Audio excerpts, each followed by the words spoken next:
घरा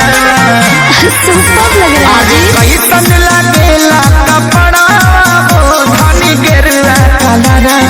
लाइल बन किन के बजरिया से जाए खाती देव घरा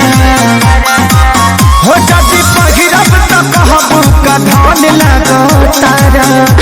सुना अरे हीरो लोग से ज्यादा है तो सब लगो तारा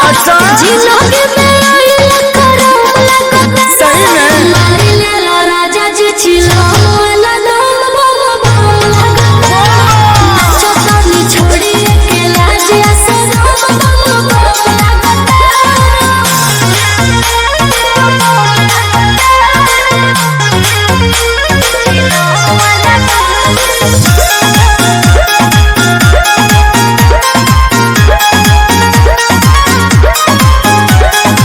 तोहरा पयावे न कवनो मलाम कहम सोना के हमरा रखी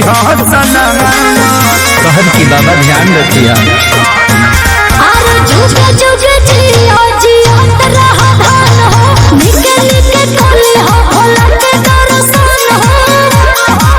कि जधिलो तब तो कहबू नरम लगो तारा ना हो अरे हीरो लोग से ज्यादा है तो सब लगो तारा सच कहता ने नंबर 1 लगो तारा मार ले लो राजा जे छिलो वाला नाम बोलो बोलो नाचो तुम छोड़ी के लाज सदा बोलो बोलो हिलता कमा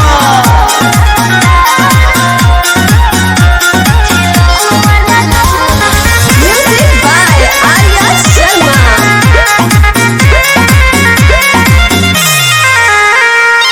साड़ी चाही की संखा पोलाल प्यारी जाता रे संगे हमरा अखिल सिखे सवारी जल्दी से बोल दा बतावा तनी जी अरे हरियर चूड़िया ले आई हो हाथ